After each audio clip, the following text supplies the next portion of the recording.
अस्सलामुअलैकुम। Horror stories के एक न्यू एपिसोड के साथ मैं हूं Mazhar Malik. Thank you so much and love you so much आप सबके प्यार भरे फीडबैक का। कल मैंने आपको पार्ट 1 सुनाया था। कहानी मुझे भेजी थी इरम ने, जो मैंने उनका फ़र्ज़ी नाम रखा था उनकी ही ख्वाहिश प्यार। सुहानपुर इंडिया से ये कहानी भेजी गई। सुहानपुर इंडिया बिल्कुल उनके जो शहर गांव जो भी इलाका है उसके बिल्कुल करीब है। ये भी उन्होंने इसको कहा थोड़ा सा करीब वाला बता दीजिए। उन्हीं की ख्वाहिश पे मैंने ये आपको नाम बताया है।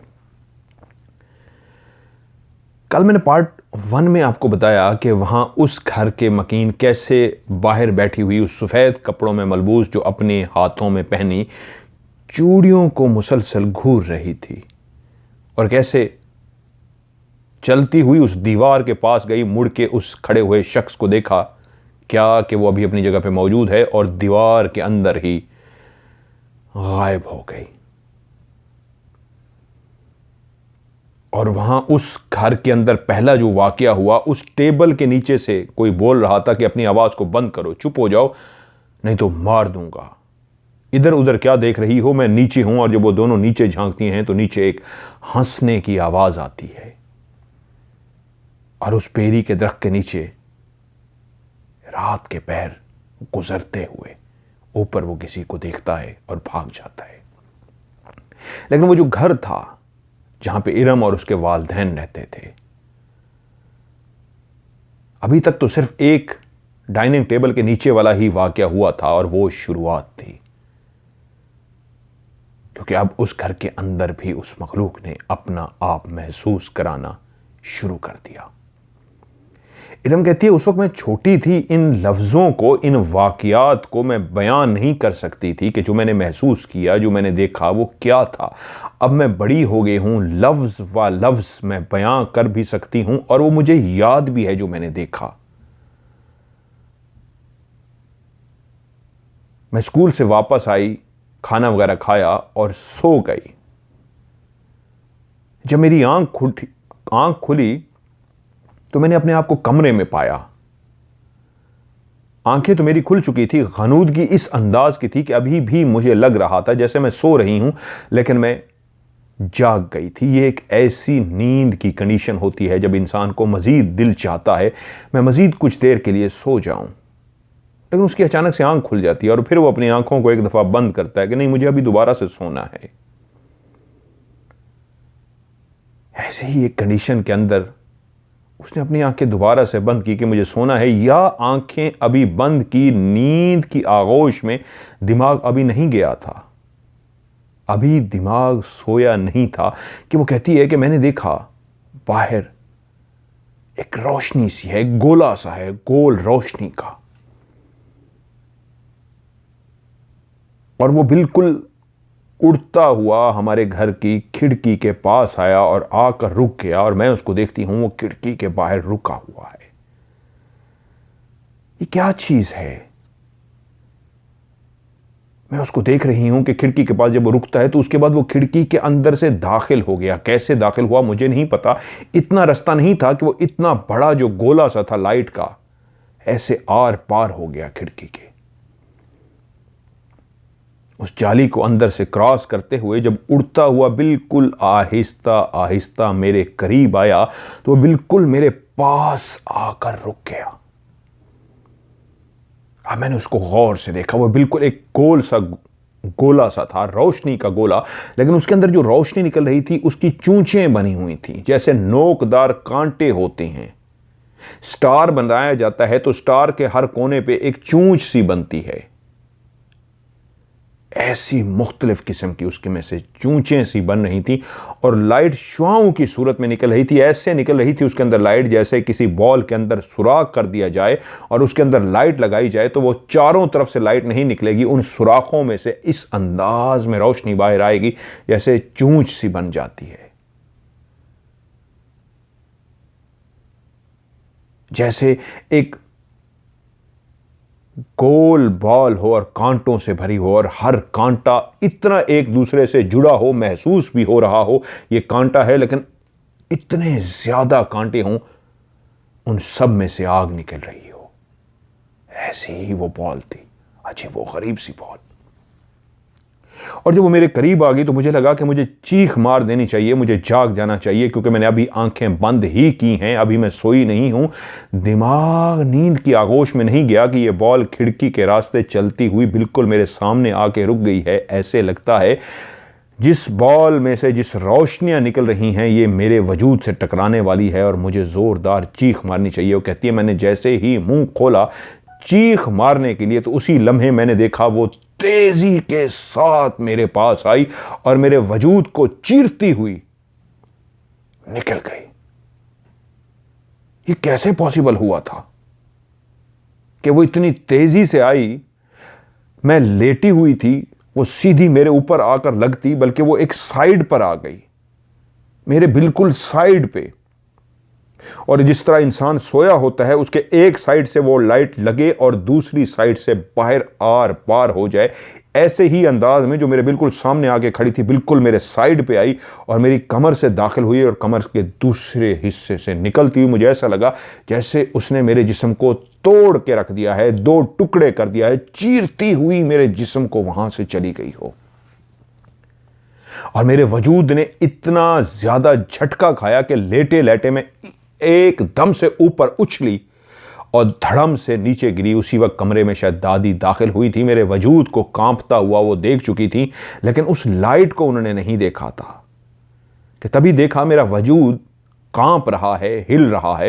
ये वो लम्हे थे जब वो मेरे सामने मौजूद थी और मैं डर रही थी, कांप रही थी। दादी ने मुझे कांपते हुए देखा और जैसे ही दादी मेरे करीब आने के लिए सोच ही रही थी, तभी उन्होंने देखा मेरा वजूद एकदम उठा है और धड़म से नीचे गिरा है।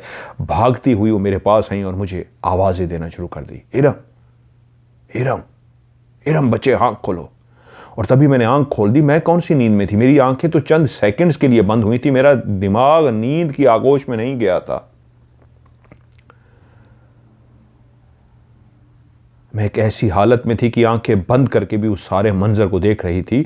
और जब वो झटका मेरे वजूद ने खाया तो तब वो मेरे अंदर से गुजर रही थी, तभी मेरे वजूद ने एक जोरदार झटका खाया था। मेरी दादी ने पूछा क्या हुआ, और मैंने जैसे ही आंखें खोली तो मेरी दादी को भी एहसास हो गया कि ये गहरी नींद से नहीं जागी, आंखें जरूर इसकी बंद थीं लेकिन ये जाग रही थी। क्या हुआ? और मैंने तब दादी से पूछा, आपने उस कांटों वाली लाइट को देखा? कौन सी लाइट? अभी यही मौजूद थी जो मेरे वजूद को चीरती हुई गई है। उन्होंने जल्दी से मुझे गले लगा लिया कि बच्ची डर गई है, लेकिन उस वक्त वो लफ्ज भी प्रॉपर मेरे पास नहीं थे दादी को बताने के लिए। आज मुझे अच्छी तरह याद है वो मेरे साथ क्या हुआ था, क्योंकि उसके बाद वो कहती है मेरे साथ जो कुछ हो रहा था, मैं आगे सुनाता हूं, उसको मैं वहम समझ रही थी, लेकिन एक जिंदगी का ऐसा मौका भी आया कि जितनी भी बातें मेरे पास थीं वो सारी सच साबित हो गईं। वो कहती है अब उस घर में ऐसा होने लगा था, जब मैं रात को वॉशरूम जाने के लिए जाती और जैसे ही वॉशरूम का दरवाजा खोलती तो एक हेयोला सा किसी जानवर का, और वो जानवर का साइज इतना छोटा था जैसे बिल्ली का छोटा सा बच्चा होता है। बिल्ली का साइज बहुत बड़ा होता है, बिल्ली के छोटे छोटे जैसे बच्चे होते हैं, इतने ही वो साइज का हेयोला था। और ऐसे था जिस तरह उसके पीछे दुम हो, जैसे डायनासोर किस्म की या छिपकली टाइप किस्म की कह लीजिए। आगे बड़ा सा मुंह था और पीछे से उसकी एक दुम थी। वो अजीबो गरीब जानवर था, वो छिपकली नहीं थी, वो बहुत बड़ा सा भी था, लंबा भी था, लेकिन मोटा इतना था जैसे एक बिल्ली का बच्चा। और अजीब बात यह थी उसके वजूद के ऊपर जो उसकी कमर थी, ऐसे चूंचें बनी हुई थी जैसे अक्सर मैंने डायनासोर्स को देखा है मूवीज के अंदर। अब आके लफ्ज में एक्सप्लेन कर पाती हूं डायनासोर। जिस तरह उनकी चूंच ऊपर बनी होती है, नोकदार होते हैं ऊपर वाली उनकी कमर, ऐसे ही उसकी नोकदार कमर होती और वो क्लियर मेरी आंखों के सामने होता। मैं उसको देखती, डर के पीछे हटती और देखती उसी जगह पे कुछ भी ना होता। पहली दफा जब मैंने देखा एकदम मैं चौंकी और एकदम अभी पीछे हटने ही लगी थी कि वहीं पे मेरी निगाह पड़ी, कुछ भी नहीं था। तो मैं अपने आप से पूछ रही थी, क्या मैं डर गई हूं, मेरा वहम था, या वाकई यहां पे कुछ था? और फिर इसी तरह एक दरवाज़ा फिर से मैंने बाथरूम का खोला, डरते डरते कि फिर कुछ इस तरह की चीज़ का सामना ना हो। और उस वक्त मैंने एक छोटे से बिल्ली के बच्चे को देखा। बिल्ली के बच्चे को देखते ही मुझे डर तो नहीं लगा, लेकिन मैं चौंक जरूर गई कि बिल्ली का छोटा सा बच्चा इधर क्या कर रहा है। और मैंने दरवाज़ा खोल दिया कि इसको बाहर जाने दूं, ये गलती से अंदर आ गया है। और जैसे ही मैंने दरवाज़ा खोला, मेरी आंखों के सामने भागता हुआ वो चला गया। असूलन तो एक नॉर्मल बात थी, एक बिजली का छोटा सा बच्चा था जो वॉशरूम में था, उसको मैंने निकाला, वो चला गया। लेकिन यही वाकया जब दोबारा मेरे साथ आया कि दरवाजे के पीछे वाली साइड पे उसी बिल्ली के बच्चे को मैंने देखा, तो मैं रुक सी गई और सोचना शुरू कर दिया कि मुझे इसको पकड़ना चाहिए। बच्चों के अंदर ख्वाहिश होती है कि बिल्ली के बच्चों के साथ वो खेलें, तो यही ख्वाहिश जैसे ही दिल में आई, मैं उसको पकड़ने के लिए जैसे ही आगे बढ़ी, यहां तक कि मेरे हाथ बिल्कुल उसके करीब पहुंच गए। उसको मैं जैसे ही पकड़ने वाली थी तो मैंने देखा जिस जगह पे मेरे हाथ हैं उसी जगह पे कुछ भी नहीं है। जहां कुछ सेकंड पहले एक बिल्ली का बच्चा मौजूद था जिसको मैं उठाने लगी थी, वो नहीं था। और जैसे ही मैंने देखा वो नहीं है, तो मैंने इर्द गिर्द देखना शुरू कर दिया, कहां गया। अभी तो यहीं पे था। मैंने अपने उल्टे हाथ भी देखा, सीधे हाथ भी देखा, पीछे मुड़ के देखा, चारों तरफ देखा, लेकिन वो बिल्ली का बच्चा कहीं पे नहीं था। कहां चला गया? क्या मेरा वहम था? नहीं नहीं, बिल्ली का बच्चा तो था। और ऐसे बहुत सारे वाकयात मेरे साथ होते रहे, जिंदगी गुजरती रही। लेकिन फिर वहीं पे एक ऐसा वाकया हुआ। मैं और मेरा भाई छत पर खेल रहे थे। हम दोनों छत पर जब खेल रहे थे तो हमारी छत के ऊपर एक पाइप लगा हुआ था, ऐसा पाइप जिसको अक्सर इस्तेमाल किया जाता है बाहर पौधों को आपने पानी लगाना हो तो जितना उसका सुराख होता है उस पाइप का उतना ही प्लास्टिक का बना हुआ, रबड़ का नहीं। पौधों को पानी लगाने के लिए जिस पाइप का इस्तेमाल किया जाता है वो रबड़ का बना होता है। ये प्लास्टिक का बना हुआ पाइप था। अक्सर घरों की छतों पे परनाला उसको बोलते हैं, नाला सा लगाया जाता है कि अगर छत के ऊपर बारिश का पानी जमा हो जाए तो उस परनाले के जरिए, नाले के जरिए बाहर निकल जाए, तो उसका रुख हमेशा बाहर की तरफ लगाया जाता है, घर की बाहर वाली साइड पे। वो गली है, बैक है, जहां पे भी है। लेकिन हैरान कुन बात यह थी, ये जो पाइप लगाया गया था, ये पाइप छत के ऊपर वाले हिस्से में था। पाइप हमेशा जो पानी निकालने के लिए लगाए जाते थे वो तिरछा लगाया जाता था कि पानी उसमें से गुजर के नीचे चला जाए, लेकिन ये तो खुद ही डायरेक्ट नीचे की तरफ पाइप लगाया गया था। नीचे कहां तक जाता था यह तो नहीं पता, लेकिन हम दोनों भाइयों को यह पता था कि इस पाइप के ऊपर खड़े होकर जब हम मुंह लगाते थे और बोलते थे तो इस बोलने की आवाज नीचे कमरे में जाती थी। इसकी मिसाल ऐसे ही है जैसे आजकल अंडरग्राउंड फिटिंग की जाती है, दीवारों के अंदर पाइप डाले जाते हैं। तो वो भी दीवार के अंदर एक पाइप डाला गया था जिसका एक सिरा ऊपर छत पे निकलता था, दूसरा सिरा कहां पे था कोई नहीं जानता था।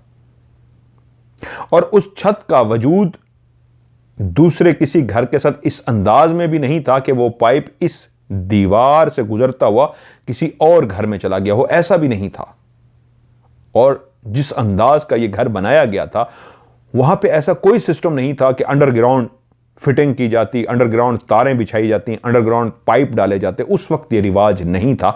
लेकिन ये समझ से बाहर था, किराए का घर था, कि इस एक जगह पे वाहिद एक पाइप था जो ऊपर छत से जिसका एक सिरा शुरू होता था और दीवार के अंदर चला जाते था और पता नहीं कहां जाता था। लेकिन उसका अंदाज ऐसा था, ऊपर पाइप से बोलें, उसके अंदर मुंह रख के हम बच्चे बोलते थे तो नीचे आवाज आती थी। हम अक्सर ऊपर जाकर उसके अंदर शरारतें करते थे, अजीब सी आवाजें निकालते थे। तो कमरे के अंदर एक अजीब सी गूंज पैदा होती थी, कमरे के अंदर एक अजीब सी आवाज पैदा होती। और हमारे घर वालों को पता होता था कि ऊपर बच्चे ही ऐसी शरारत करते हैं। मैं और मेरा भाई अक्सर उसके अंदर ऐसे बोलते और शरारतें करते थे। कई दफा कैसी कोई आवाजें निकालते, हंसते, अजीबोगरीब से हु हा हा हा, ऐसी आवाजें निकालते बच्चे जिस तरह शरारत करते, हम ऐसे ही करते। एक शाम हम दोनों भाई छत पर खेल रहे थे घर के अंदर। आज सिर्फ अम्मी थी और कोई भी नहीं था। हमारे घर के अंदर कोई भी टेलीफोन नहीं था, मोबाइल सिर्फ थे तो 2 शख्स के पास थे और वो दोनों आज घर में मौजूद नहीं थे। ये वो वक्त था, अभी मोबाइल हर बंदे के पास नहीं आया था, बहुत कम लोगों के पास था। तो जिन 2 लोगों के पास मोबाइल थे वो घर में इस वक्त मौजूद नहीं थे, सिर्फ अम्मी थी। हमारे घर के अंदर ऐसा कोई भी टेलीफोन नहीं था जो पहले दौर में तार वाले टेलीफोन होते थे, जिसकी बाकायदा तार लगी होती थी, रिसीवर उठाते थे और आप कान से लगाते थे, रिसीवर भी तार के साथ होता था। हमारे घर में ऐसा कोई फोन नहीं था। आज ऊपर खेलते खेलते मैं उस पाइप के पास गई और मुझे ऐसा लगा कि इस पाइप में से कोई आवाज आ रही है। मैंने अपना कान उस पाइप के साथ लगा दिया। जैसे ही मैंने अपना कान पाइप के साथ लगाया तो एक क्लियर घंटी बजने की आवाज पाइप के अंदर आ रही थी। Turn turn turn turn. ये वो वाली आवाज थी जो मोबाइल की नहीं, उस तार वाले टेलीफोन की आवाज आती थी। मैं चौंक गई। आवाज सुन जरूर रखी थी, जानती थी, पहचानती थी। हमारे घर में नहीं था, काफी लोगों के घरों में उस टेलीफोन को मैंने देखा था, लेकिन ये आवाज सुन के मैं चौंक इसलिए गई। ये तो उस फोन की आवाज है जिसका ऊपर रिसीवर होता है, जिसकी तार होती है। बच्ची जरूर थी लेकिन समझती थी इस बात को। उसकी घंटी मेरे कमरे से कैसे आ रही है? इस पाइप का ताल्लुक तो सिर्फ नीचे वाले कमरे से है और कहीं से इसका कोई ताल्लुक नहीं है। नीचे वाले बोलें तो ऊपर आवाज नहीं आती, इस पाइप से कोई ऊपर से बोले तो उनको एक धीमी सी आवाज जरूर जाती है, क्लियर नहीं, धीमी सी आवाज।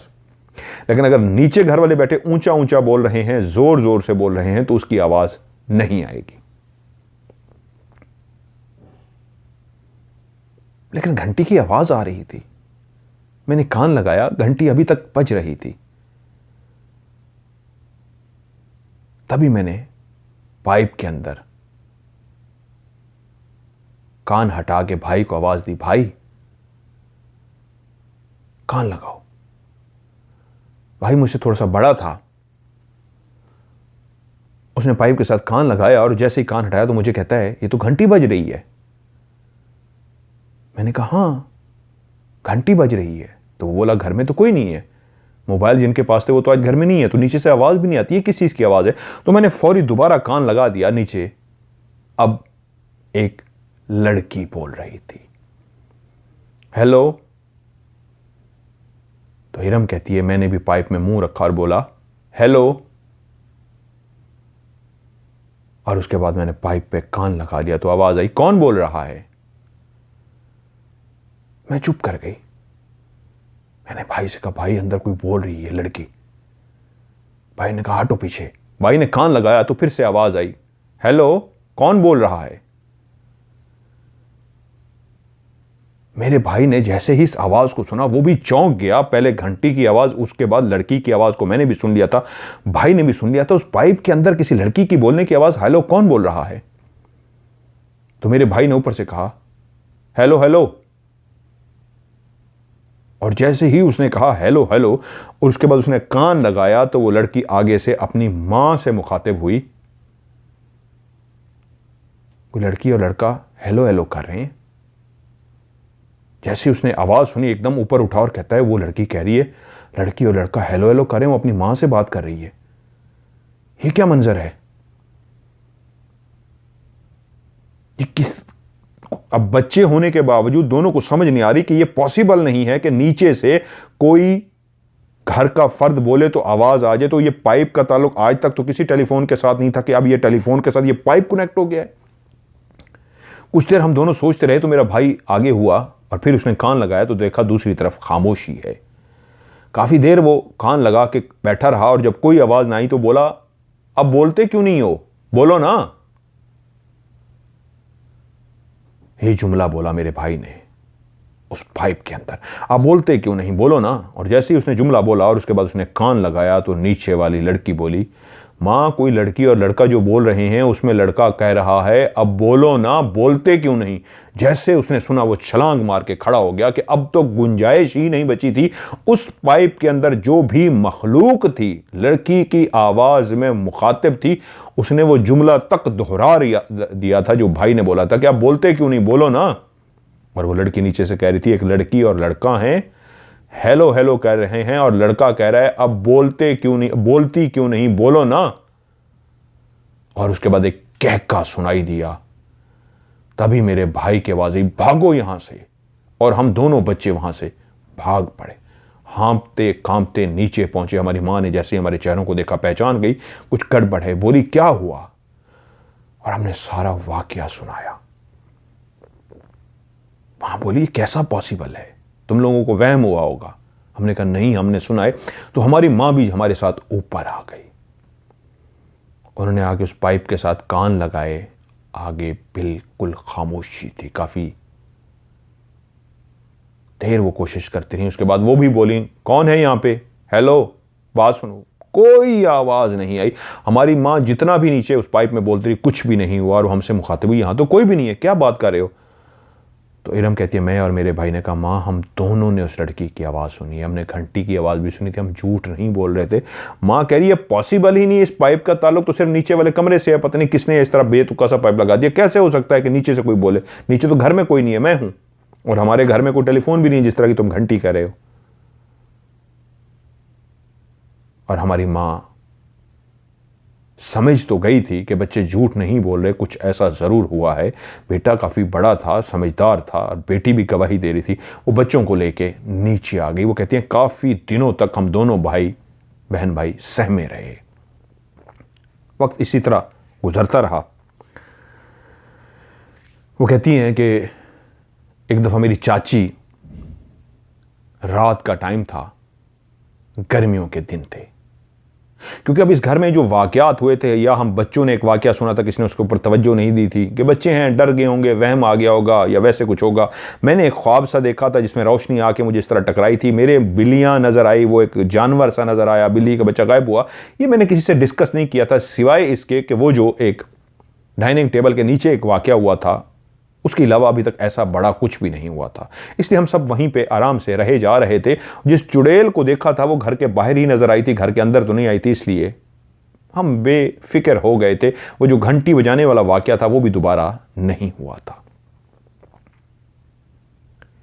कि गर्मियों की एक रात थी, चाची ऊपर थी, चाचू भी ऊपर थे। उन्होंने कहा ऊपर ही सोते हैं आज, नीचे कमरे का दरवाजा मैं लॉक कराती हूं। अब तो मुझे नहीं पता इस सिस्टम का, लेकिन पहले जब भी लोग इस तरह ऊपर होते थे छतों पे तो नीचे घर को लॉक कर देते थे, अगर कोई ना सो रहा हो। अपने कमरे को कम से कम बंद कर देते थे कि कोई चोरी चकारी ना हो जाए। बाहर के चोर चकारों से डर लगता था। वो आहिस्ता से शौहर को कह के मैं ताला लगा के आ रही हूं, सीढ़ियां उतरते हुए नीचे आना शुरू हो गई। सीढ़ियां उतरने के बाद जब वो अपने रूम की तरफ जा रही थी तो उनके पाँव की जो ठक ठक ठक ठक, वो भी रात की उस खामोशी में वाज़ेह महसूस हो रही थी। और वो अपने कदम इतना आहिस्ता रख रही थी कि कोई जाग ना जाए, घर वाले सो रहे हैं। दरवाजे को जब लॉक करते हैं, वो जो जाली वाला दरवाज़ा होता है, उन्होंने वो खोला, कमरे को उस तरह लॉक किया, बंद किया। और जैसे ही वो मुड़ी हैं, बिल्कुल उसी कमरे के साथ ही तो सीढ़ियाँ थीं जहाँ से वो उतर के आई थीं। और जैसे ही वो मुड़ी हैं, उन सीढ़ियों के लिए तो पहली निगाह जिस चीज़ पर पड़ी है वो एक ब्लैक किस्म का इंसान नमा ह्योला टाइप से था, लेकिन काला स्याह सा था। लगता ऐसे था जैसे वो इंसान ही हो, लेकिन इतना काला स्याह उन्होंने आज तक अपनी जिंदगी में नहीं देखा था। यहां तो जहां मैं बैठा हूं इस वक्त अमेरिका में, यहां पे ऐसे बहुत काले स्याह पाए जाते हैं। उसका ऐसा ही रंग था, इंतहाई कहते हैं काला स्याह। और उसका वजूद ऐसे था जैसे उसके वजूद पे कुछ भी ना उसने पहना हो, सिर्फ एक खास, जिस तरह एक नीचे वाले हिस्से को ढांपा जाता है, सिर्फ उस हिस्से को उसने ढांपा हुआ था और बिल्कुल उसके वजूद पे कुछ भी नहीं था। जिस तरह इंसान चड्डी पहन लेता है या चिपका हुआ कोई इस तरह का ड्रेस पहन लेता है नीचे वाले अपने आज़ा को छुपाने के लिए, तो उसने वो कवर किया हुआ था बिल्कुल, और ऊपर नीचे कुछ नहीं था, और वो बिल्कुल काला स्याह सा था, इतना काला स्याह कि जब कहती है मैंने उसकी तरफ निगाह की तो उसकी आंखें थीं जो सफ़ेद थीं, बाकी पूरा वजूद काला स्याह था। और तभी उसके दांत मेरी तरफ देखे और वो मुस्कुराया। जब मुस्कुराया तो पता लगा कि ये इंसान है, और उसके दांत भी हैं बिल्कुल सफ़ेद, इंसान के जिस तरह दांत होते हैं ऐसे ही उसके दांत थे, लेकिन इतना काला स्याह था कि मैं एकदम डर सी गई, क्योंकि अब मैंने ऊपर ही जाना था और बिल्कुल सामने खड़ा था। तो ये आया कहां से? ऊपर से तो मेरे शौहर लेटे हैं, ऊपर से ये आ नहीं सकता, नीचे पूरा घर बंद है। कहती है मैंने उसको जैसे ही देखा एकदम मेरा झटका निकला। उसकी जैसे इंसान है, आप मुड़े और आपके पीछे कोई बंदा खड़ा हो, जैसे मैंने देखा मेरे झटका निकला और मैं एकदम से दरवाजे से टकरा गई। जैसे से ही दरवाजे से टकराई मैं ऐसे नीचे से गिरी बकायदा, और जैसे मैं उठी सामने वो नहीं था। मैं जल्दी से उठी, इधर उधर देखा और देखा सीढ़ियां क्लियर हैं। हाँ सीढ़ियां क्लियर हैं। मैं भागती हुई शौहर के पास पहुंच गई। कहते हैं क्या हुआ, इतनी घबराई हुई क्यों हो? मैंने उनको वाकया सुनाया कि शायद कोई चोर घुस आया है, शायद कोई एक है काला स्याह सा अजीब सा है जिसको मैंने सीढ़ियों में खड़े हुए देखा, मुझे लग रहा है घर में कोई चोर घुस आया है। वो कह रहे हटो हटो चल के देखते हैं। ऊपर तो वो नहीं हो सकता था, क्योंकि उन्होंने कहा वो सीढ़ियों में खड़ा था, अगर वो ऊपर से आया है तो आपने क्या देखा था? वो कह रहे नहीं मैं जाग रहा था, ऊपर से तो कोई नहीं आया, ना वो वापस आया है ना यहां से उतरा है। तो फिर दीवारें तो बहुत बड़ी हैं घर की, वो कहां से आया? नीचे आ गए, घर वालों को जगा दिया गया, पूरे घर की तलाशी ली गई। मेन गेट को ताला लगा हुआ था अंदर से। दीवारें इतनी ऊंची थी कि कोई भी बाहर नहीं जा सकता था। अगर कोई इंसान था तो इस घर में मौजूद था। पूरे घर को छान मारा गया, तमाम घर की लाइटें जला के देखा गया, लेकिन कहीं पे भी उसका वजूद नहीं था। अब सब परेशान थे, वो गया तो गया कहां? ये कैसे पॉसिबल है? तो चाचू ने फिर से अपनी बीवी से पूछा। इरम कहती मेरी चाची से, अब बताओ वो कैसा था? वो कहती है वो काला स्याह सा था, उसकी आंखें इंसान की तरह सफेद थी, उसके बाल बिल्कुल ना होने के बराबर थे, बिल्कुल छोटे छोटे घुंघरियाले से बाल थे, उसके होंठ काले स्याह जब खुले थे मुस्कुराने के लिए तो नीचे दांत चमकदार दांत थे। उसने सिर्फ अपने जिस्म के इस हिस्से को, आज़ा को कवर किया हुआ था, उसके पाँव के अंदर जूता तक नहीं था, वो नंगे पाँव था। लेकिन इतना काला स्याह उससे पहले मैंने आज तक नहीं देखा। ना वो बहुत पतला था ना वो बहुत मोटा था, बिल्कुल एक नॉर्मल इंसान जिस तरह होता है, और उसका कद तकरीबन कोई 6 फुट के करीब होगा। लेकिन अभी तक ये बात ये थी, क्या इसको कोई चोर समझा जाए या इसको कोई और मखलूक जिसको जिन कहते हैं वो समझा जाए? किसी के पास इसका जवाब नहीं था, लेकिन शायद आगे जवाब मिलने वाला था। वो कहती हैं कि हमारी जिस मोहल्ले में घर था उसके बिल्कुल बैक साइड पे एक दुकान थी। गर्मियों की ही एक रात थी। घर के अंदर दूध जो था, चाय का दूध, वो ख़त्म हो गया। हमने चाय वगैरह पी ली और दूध ख़त्म हो गया, तो सब ने कहा दूध तो अब ख़त्म हो गया, सुबह चाय कैसे बनेगी? तो उन्होंने कहा चलें सुबह जाके दूध ले आएंगे, दुकान जल्दी खुल जाती है। लेट खुली रहती थी दूध वाली दुकान, और सुबह भी जल्दी खुल जाती थी। थोड़ी ही देर गुजरी थी कि उनके जो अब्बू हैं, उनकी फुफ्फो के बेटे, फुफ्फो के बेटे ही हैं मेरे ख्याल में, अगर रिश्ते आगे पीछे हो जाएं कहानी में ज़रूरी नहीं, बस फुफ्फो के बेटे कह लें, घर में आ गए। और घर वालों ने कहा चाय पियेंगे? उन्होंने कहा जी चाय पियेंगे। अब बात वही थी कि चाय पीनी है, तो घर में चाय नहीं थी। तो चाची कहती है कोई बात नहीं मैं जाके ले आती हूँ, क्योंकि घर में मर्द नहीं होंगे, तभी तो औरत मर्द होते तो उसी वक्त जाके कहते ले आते, मर्द नहीं थे। उन्होंने कहा चलो सुबह मर्द आ जाएंगे ले लेंगे। तो चाची कहती है कोई बात नहीं मैं जाके ले आती हूँ, ये पास ही तो दुकान है, आप लोग बैठे। आना जाना लगा रहता था। मोहल्ला इस तरह का था, जिस तरह मैं कहानी के शुरू में कह चुका हूँ, सारे एक दूसरे से प्यार करते थे, रेस्पेक्ट करते थे, जानते थे, तो इसलिए कोई इस तरह का इशू नहीं था। खवातीन भी आती जाती थी। ये कोई तकरीबन 10 साढ़े 10 का टाइम था। मेरी चाची ने कहा ओ इरम इकट्ठे चलते हैं। इरम और उसकी चाची दूध लेने के लिए घर से निकल पड़े। गली के अंदर कोई भी हवा नहीं थी, बिल्कुल गली खामोश थी। अजीब सी आज खामोशी महसूस हुई।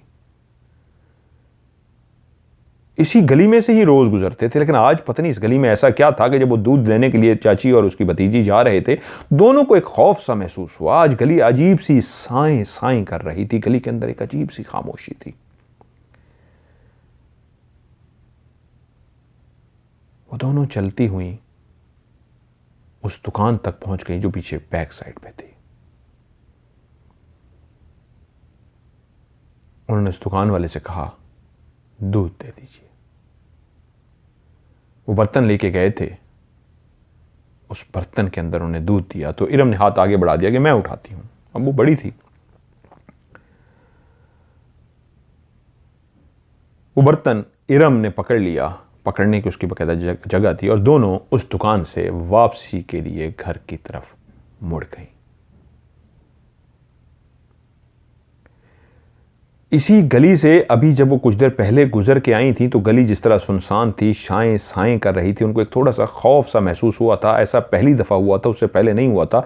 लेकिन जब वो वापसी के लिए मुड़ी तो ऐसा लगा गली के अंदर एक और ही तारीकी हो गई है। वो जो गली पहले भी अभी गुजर के आए थे कुछ देर पहले, ऐसे लगता था बहुत अंधेरा सा हो गया है। इरम कहती है, चाची हम आए थे उस वक्त तो इतना अंधेरा नहीं था, अभी अभी तो आए हैं, ज्यादा अंधेरा नहीं हो गया? तो चाची कहती है, हाँ महसूस तो ऐसे हो रहा है जैसे ज्यादा अंधेरा हो गया है। और वो दोनों चल पड़ी हैं। उस गली के अंदर चलते हुए इर्द गिर्द घर मौजूद हैं, उन घरों के अंदर इंसान मौजूद हैं, लेकिन इस वक्त सब तरफ खामोशी ही खामोशी है। क्या हुआ आज सब इतनी जल्दी सो गए? क्या हुआ आज खामोशी से तो ऐसे लगता है जैसे मोहल्ले में कोई रह ही नहीं रहा।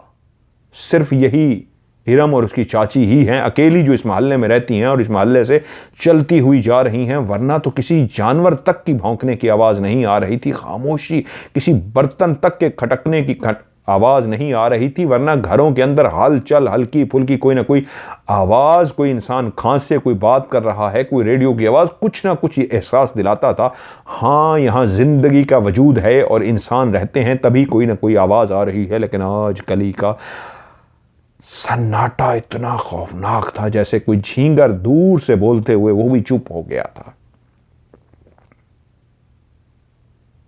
जैसे झींगर बोल के अपनी मौजूदगी का एहसास दिलाता है कि हाँ रात का टाइम है और मैं बोल रहा हूं, मेरी टाएं टाएं की आवाज आ रही है, आज वो भी ऐसा खामोश था कि सकूत छा गया था।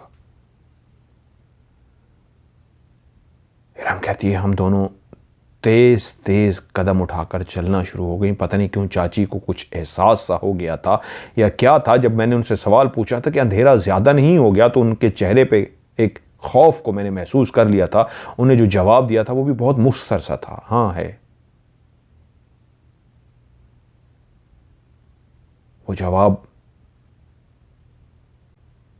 जो चाची ने दिया था मुझे भी डरा गया था कि तभी एक हवा का ऐसा झोंका सा आया। ना हमारे सामने हवा थी, ना हमारे उल्टे साइड पे हवा थी, कि बिल्कुल वो हवा का जो झोंका सा था हमारे सर के बिल्कुल पीछे से था।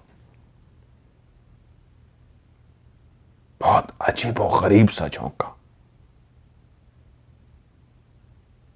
और वो ऐसा तेज हवा का झोंका था कि उसी हवा के झोंके की वजह से चाची के जो पीछे से बाल थे वो बकायदा ऊपर लहराना शुरू हो गए थे, जैसे किसी ने हवा को इतना तेज भेजा हो, जैसे कोई पंखे को बालों के नीचे कर ले या कोई तेज मशीन चलाए बालों के नीचे और बाल तेजी के साथ लहराते हुए ऊपर की तरफ चले जाएं। ये ऐसा ही एक हवा का तेज झोंका था जिससे चाची के और मेरे दोनों के बाल ऊपर की तरफ उड़ गए।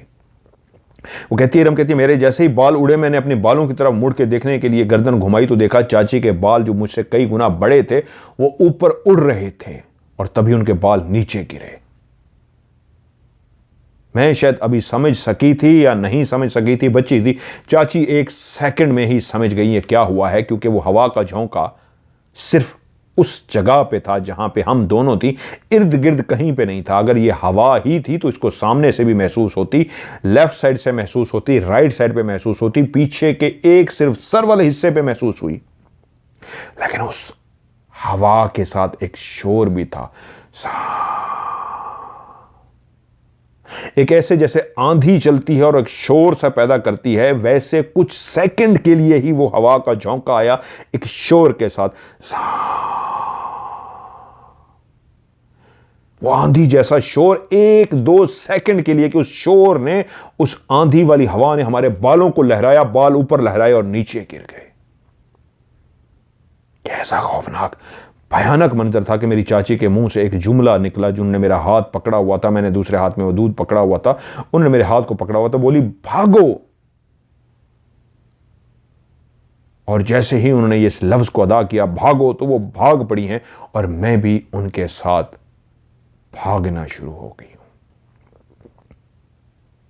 हम दोनों उस गली में से, जहां पे घुप अंधेरा हो चुका है, साई की एक की आवाज के साथ एक हवा के झोंके ने हमारे बालों को उड़ाया था, हम दोनों भाग रही थी। तभी हमारे कानों ने एक आवाज को सुना कि कोई भागता हुआ पीछे आ रहा है।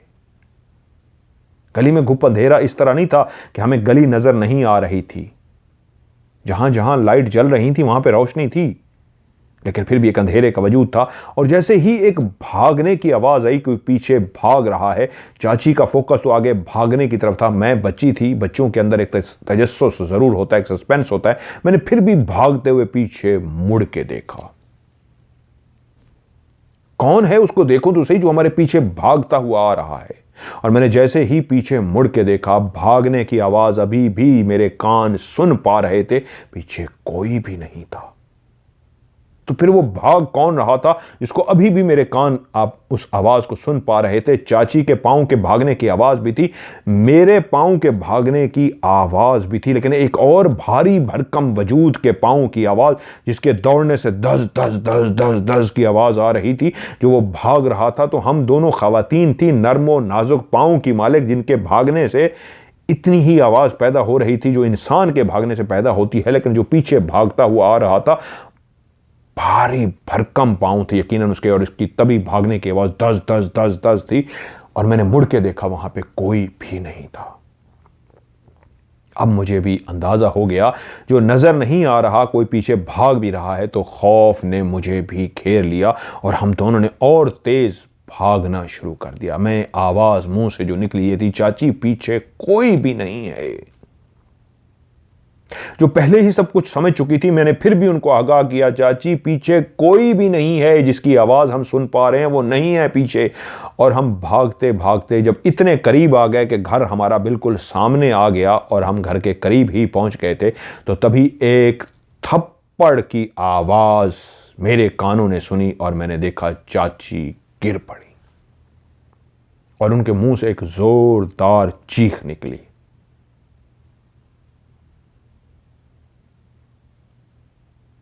लेकिन पता नहीं कैसे उनके अंदर हिम्मत आई, वो फिर जल्दी से उठ के खड़ी हुई और फिर से भागना शुरू कर दिया और हम भागते हुए घर के अंदर दाखिल हो गए। उनको सांस चढ़ा हुआ था। सब घर वाले परेशान हो गए, क्या हुआ?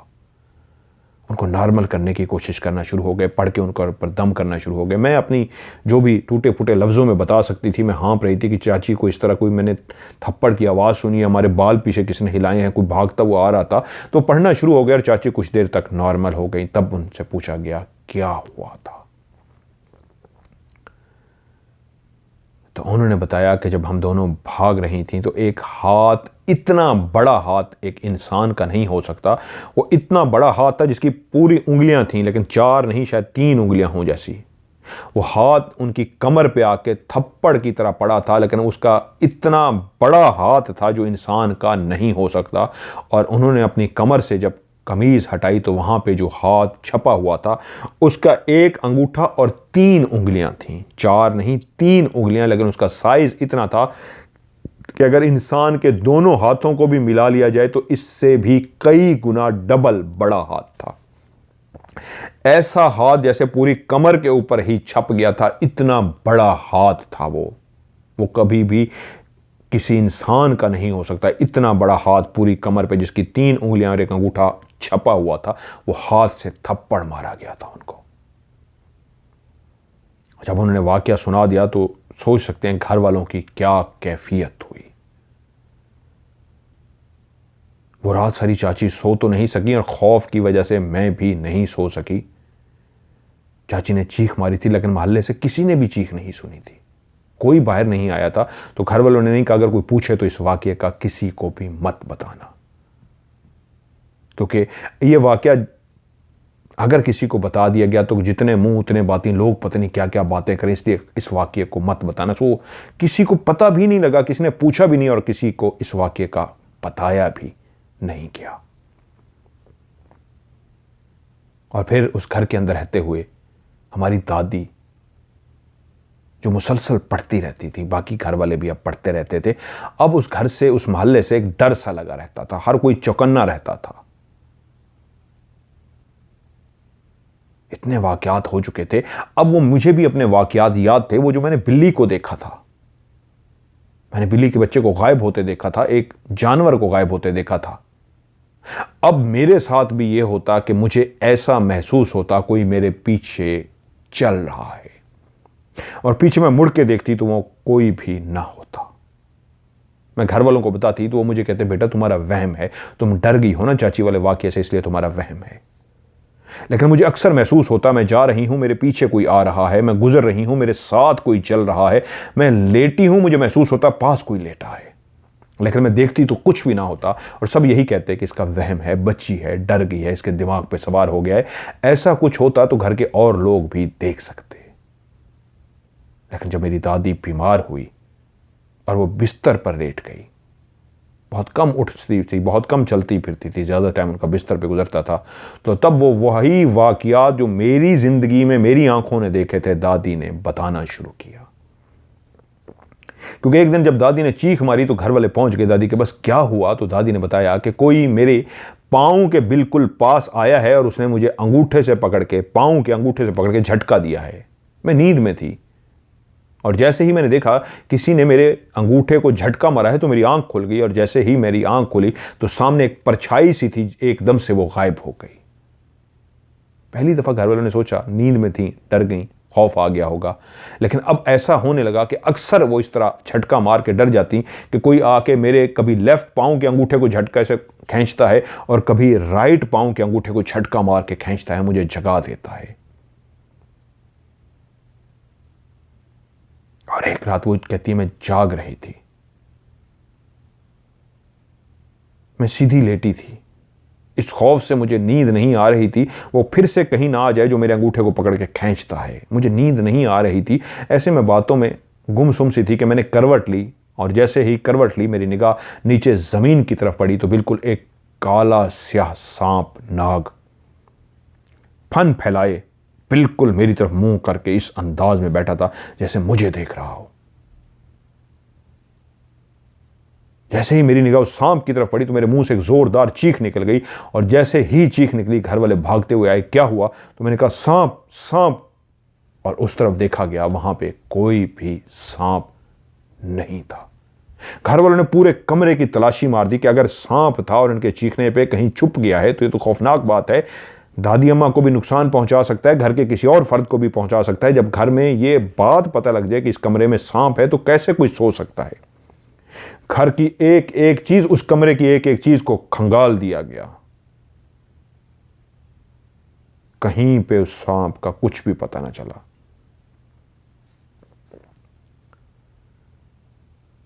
उस रात सारे डर के सोए कि अगर सांप है तो नुकसान हो सकता है, तो सोए तो सही लेकिन इस अंदाज में कि सारे जागते और सोते, जागते और सोते, कहीं सांप ना हो जाए।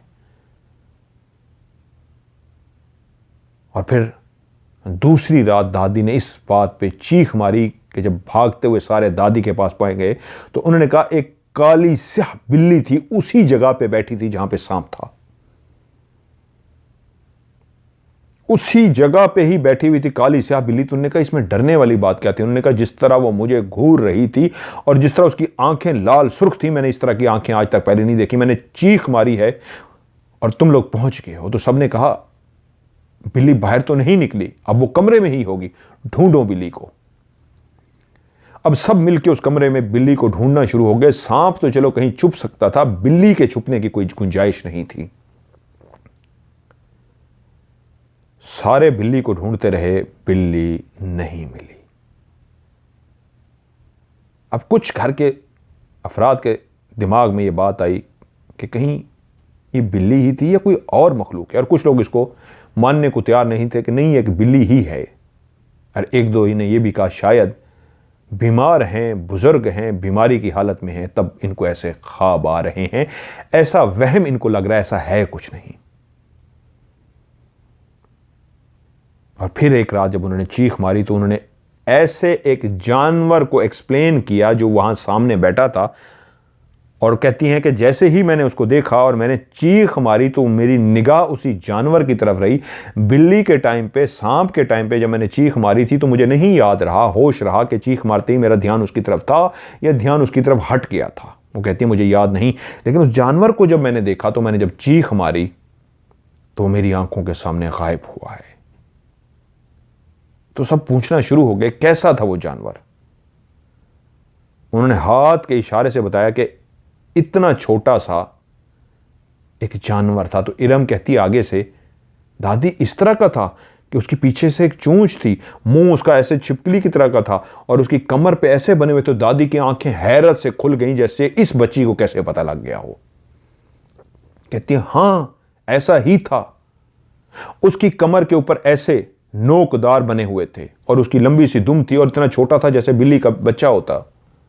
उन्होंने बिल्ली का बच्चा लफ्ज यूज नहीं किया, हाथ के इशारे से कहा इतना छोटा हो। और बाकी पूरा नक्शा जब इरम ने बताया तो वो सारे घर वाले चौंक पड़े कि इरम तुम्हें कैसे पता। तो इरम ने बताया मैंने भी इसको दरवाजे में देखा था और देखते ही वो गायब हो गया था।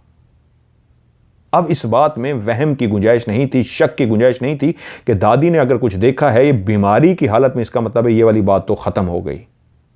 और दूसरी बात है वहम नहीं है, वो किसी चीज को देख पा रही हैं। आज तो वो कह रही हैं मैंने उसी की तरफ मुंह रखा है और मेरी आंखों के सामने वो गायब हुआ है। इरम ने भी उसी तरह देखा है।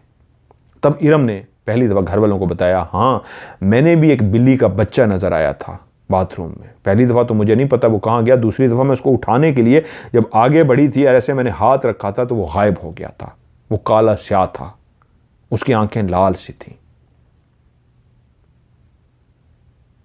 तब घर वालों को लगा कि इरम भी इस तरह के वाकयात से पाला पड़ चुका है और मां भी बता रही है, फिर यह वहम नहीं हो सकता। और फिर दादी ने बताया अगली रात, अब तो बिल्कुल भी गुंजाइश नहीं थी। जब उन्होंने उस रात एक छोटे से बोने को देखा, वो कहती है वो 1 फुट से भी छोटा था, बहुत छोटा सा था, बहुत छोटा सा, सफेद सा था। बकायदा उसकी टांगें थीं, बकायदा उसके हाथ थे, सर था, मुंह था, उसने कपड़े पहने हुए थे ऐसे जैसे बच्चों के खिलौने होते हैं। ऐसा छोटा सा इंसान था, भागता हुआ है, लेकिन आके खड़ा हुआ है कुछ सेकंड के लिए, 1-2 सेकंड के लिए, और फिर भागता हुआ चला गया है। वो बिल्कुल छोटा सा था। मैं डर की वजह से कि इसी कमरे में इस जगह पे कभी बिल्ली, कभी सांप, कभी कुछ मुझे कोई जानवर नजर आ रहा है तो मेरा ध्यान इसी फर्श की तरफ ही रहता है। तो आज भी उसी की तरफ ही फर्श में मैं ध्यान दे के लेटी थी कि वो भागता हुआ उस कोने से निकला है, तेजी से भागता हुआ आया। मुझे समझ नहीं आई ये क्या है। जब वो आके खड़ा हुआ है तब मैंने उसको गौर से देखा है। वो एक छोटा सा इंसान था, बोना इंसान। तमाम नक्श उसी तरह के थे जिस तरह के इंसान के होते हैं, नाक, आंखें, कान, होंठ, सर के बाल। बाकायदा उसने कपड़े भी सफ़ेद कलर के पहने हुए थे, बिल्कुल सफ़ेद नहीं थे, जैसे मैले हो चुके हों। उसके पाँव में कोई जूते नहीं थे, नंगे पाँव था, छोटे छोटे उसके पाँव थे। वो आके खड़ा हुआ है, मैं एकदम चौंकी हूँ, ये कोई खिलौना है या कोई इंसान? लेकिन वो एक बोना इंसान था, क्लियर था, सामने मौजूद था। और जैसे ही खड़ा हुआ और उसके बाद 1-2 सेकंड उसने मुझे खड़े होकर देखा है, जैसे कोई शरारत से खड़ा होता है, और उसके बाद जल्दी से उसने भागना शुरू कर दिया। जैसे वो भागा है, इतनी तेज तो एक इतना छोटा बोना भाग ही नहीं सकता, लेकिन वो बहुत तेज भागता हुआ, बाकायदा वो पांव उठा रहा था। जब वो खड़ा हुआ है, मेरी तरफ उसने देखा है, शरारत से मुस्कुराया है और उसके बाद भागने लगा है, तो उसने टांग उठाई है, मैंने उसकी टांग उठाते हुए देखा और इतनी तेज वो भागता हुआ गया है, गायब हो गया है। तब घर वालों को यकीन हो गया इस घर के अंदर कोई ना कोई मखलूक है जो अपना बसेरा रखती है। दादी बीमार भी थी, सब उनका ख्याल भी रख रहे थे। अब लोगों ने, घर के ज्यादा लोगों ने दादी के साथ वक्त गुजारना शुरू कर दिया। लेकिन दादी ने उनको ये भी बता दिया था इशारों में कि शायद अब मैं ज्यादा अरसा जिंदा ना रहूं। उनकी हालत भी ऐसी थी, बीमारी भी ऐसी चल रही थी कि यार ऐसा ही हुआ कि एक दिन दादी अल्लाह को प्यारी हो गई। और उसके कुछ अरसे बाद इरम कहती है हमने उस घर को छोड़ दिया था। घर वालों ने यही फैसला किया था,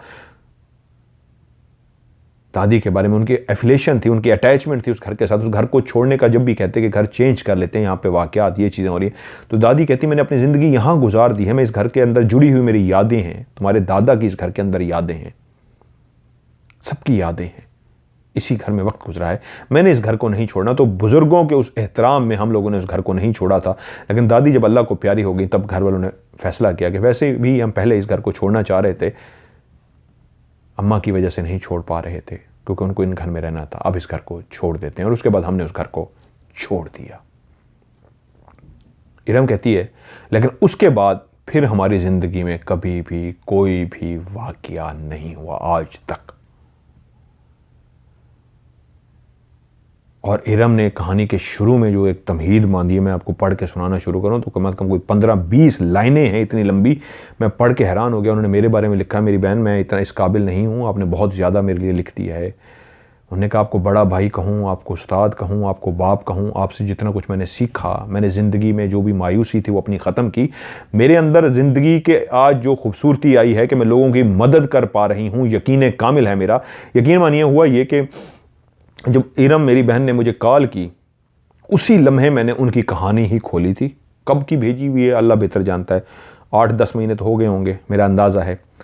तो मैंने उनकी कहानी खोल के जैसे ही पढ़ना शुरू की, हॉरर स्टोरी नंबर फलां, उसी लम्हे एक कॉल आई और उसके ऊपर लिखा हुआ हॉरर स्टोरी नंबर यहाँ। मैंने देखो अल्लाह की कैसी कुदरत कि आज यही कहानी सुनाने जा रहा हूँ और उसी ही बंदा या बंदी की कॉल आ रही है। मुझे ये भी नहीं पता कि लड़की की कहानी, अभी मैंने पढ़नी शुरू ही की थी। उसी बंदी या बंदे की कहानी है जिसको अभी मैंने खोला है, कहानी को पढ़ने के लिए लिखी हुई थी और उसकी कॉल आ रही है। तो इनको अभी कह देता हूं कि आप अगर अभी जाग रहे हैं, भाई है या बहन है, तो मेरा इंतज़ार कीजिएगा, मैं कहानी पढ़ लूं, कोई मुझे सवाल पूछना होगा तो मैं आपसे सवाल पूछूंगा। मैंने कॉल अटेंड कर ली। मैंने जैसे कॉल की 5 मिनट तक मेरी बहन बोल नहीं सकी। उनकी एक्साइटमेंट इतनी ज़्यादा थी, मुझे समझ लग गई, वो मेरा इस तरह पाला पड़ता रहता है। उन्होंने कहा आप, मुझे यकीन नहीं आ रहा आपसे मेरी बात हो रही है, मुझे यकीन नहीं आ रहा। काफ़ी देर वो उनकी एक्साइटमेंट मैंने उनको नॉर्मल करता रहा। 5 मिनट उनको लगे मुकम्मल नॉर्मल होने में। 2 मिनट तक नॉर्मल तो हो गई थी लेकिन कंप्लीट नहीं हुई थी। वो फिर कहती नहीं मुझे यकीन नहीं आ रहा। उनने मुझे बताया कि मेरा यकीन कामिल इतना अल्लाह की ज़ात पे है, बड़े अरसे बाद मैंने अल्लाह से मायूस हुई थी। ये उनके अल्फाज हैं। मैंने कहा या अल्लाह, मैं ये सारा लोगों की मदद करना, कह रही है मैंने मदरसा बाप से बहुत कुछ सीखा, लोगों की मदद करना सीखा, लोगों के काम आती हूँ, लेकिन अब कुछ इस तरह की उदासी थी कि मैंने कहा मैं या अल्लाह मैं तेरे बंदों के काम करना अब छोड़ दूंगी। मैं जो लोगों की मदद करती हूँ, लोगों का कॉन्फिडेंस बढ़ाती हूँ, यकीन कामिल बनाती हूँ, मेरा दिल अजीब सा हो गया है। मेरे अंदर हिम्मत पैदा कर या अल्लाह, मेरा यकीन कामिल है। आज तुझसे दुआ मांगती हूँ मेरी मज़हर मलिक साहब से। मुझे कहती है आप कॉल नहीं उठाते, मुझे पता है आप बिज़ी होते हैं, बहुत सारे लोग कोशिश करते हैं, मुझे भी पता है मेरी कॉल नहीं उठाएंगी, लेकिन मैंने अल्लाह से कहा मैं मायूस हो जाऊँगी, मेरी कॉल मिला दे, मेरे मालिक मेरी कॉल मिला दे। मैं मायूस नहीं होना चाहती, अगर कॉल ना मिली तो मैं मायूस हो जाऊंगी। मेरा यकीन कामिल है आज तो मेरी बात कराएगा। मुझे पता है वो बिजी होते हैं, मुझे पता है वो नहीं उठाते, मुझे पता है टाइमिंग डिफरेंस है, लेकिन मेरी या अल्लाह मेरी बात करा। कहती इस यकीन कामिल से मैंने कॉल मिलाई और आपसे मेरी बात होगी। तभी मुझे यकीन नहीं आ रहा था आपकी मेरी आपसे बात हो रही है। और कह रही यकीन कामिल मैंने आपसे सीखा है। मैंने कहा मेरी बहन ये कहानी में भी इसलिए डिस्कस कर रहा हूँ, यकीन कामिल की ही सारी बात है। जिसका यकीन कामिल बन गया उसको पूरी दुनिया में आखिरत में हर वो चीज़ मिल जाएगी जिसकी उसको ख्वाहिश है। उन्होंने कहा भाई मैंने बहुत कुछ सीखा है, लोगों की मदद कर रही हूँ आपकी वजह से, इसको कभी बंद ना कीजिएगा। मेरी बहन आपकी कहानी भी मैंने सुना दी, लोगों की मदद करते रहिएगा। मेरी बहन है, मेरी मदद की जहाँ पे ज़रूरत होगी आप सीख भी रही हैं, मज़ीद भी सीखिए और इस वीडियोज़ को भी आगे फैलाया करें ताकि लोग ज़्यादा से ज़्यादा वीडियोज़ देखें रूहानियत वाली, उनको भी फ़ायदा हो। लाइव शो में लोगों को इन्वाइट करें ताकि लाइव शो में आके लोगों को ज़्यादा से ज़्यादा फ़ायदा हो। ये भी एक बहुत बड़ा नेक काम है। तो आप लोग भी अपनी कहानियाँ मुझे भेजिए जी, आपकी कहानी को भी प्रोग्राम का हिस्सा बनाऊँगा। मेरा व्हाट्सअप का नंबर है +9292, पाकिस्तान का कोड है 313665550। रिपीट करूंगा +9231366550। उर्दू में बोलेंगे +9231366550। कहानी आप व्हाट्सएप पे लिख के भी भेज सकते हैं और वॉइस मैसेज रिकॉर्ड करके भी भेज सकते हैं। दोनों सूरतों में आप लिख के भेजें या वॉइस मैसेज रिकॉर्ड करके भेजें। आखिरी लफ्ज़ आपने लिखना है उर्दू में कहानी या इंग्लिश में स्टोरी लाजमी लिखना है, STORY। अगर आप स्टोरी लिखना भूल जाएंगे तो आपकी कहानी प्रोग्राम में शामिल नहीं होगी। आज की हॉरर स्टोरी से मज़हर मलिक को दीजिए इजाज़त। अपना ढेर सारा ख्याल रखिएगा। खुदा हाफिज़।